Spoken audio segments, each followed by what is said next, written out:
При выслушивании легких прежде всего обращают внимание на характер основных дыхательных шумов. В норме над симметричными участками легких выслушивается везикулярное дыхание, напоминающее звук «ф».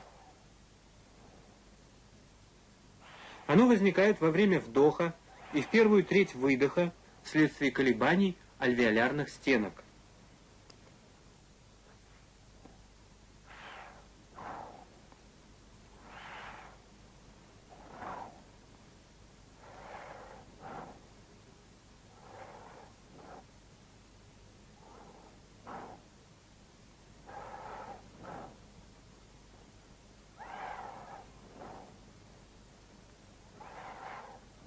Эталоном везикулярного дыхания являются аксиллярная и подлопаточная области.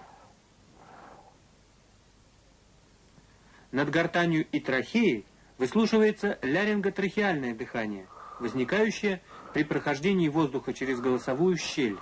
Оно отличается более грубым тембром и напоминает звук «х». Патологическое ослабление везикулярного дыхания наблюдается при скоплении жидкости в плевральной полости.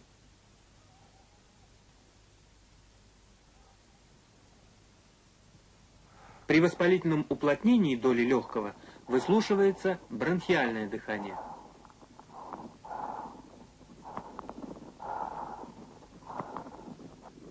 А при наличии каверны или абсцесса – амфорическое дыхание.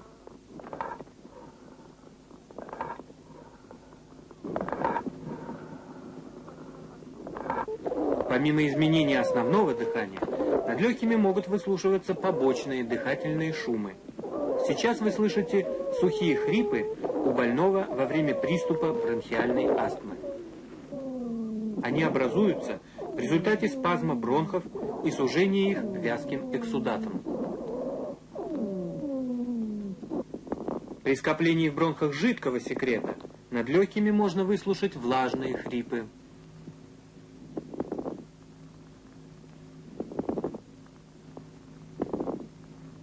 Если небольшое количество жидкого секрета появляется в альвеолах, выслушивается крепитация. Она образуется при разлипании стенок альвеол на высоте вдоха.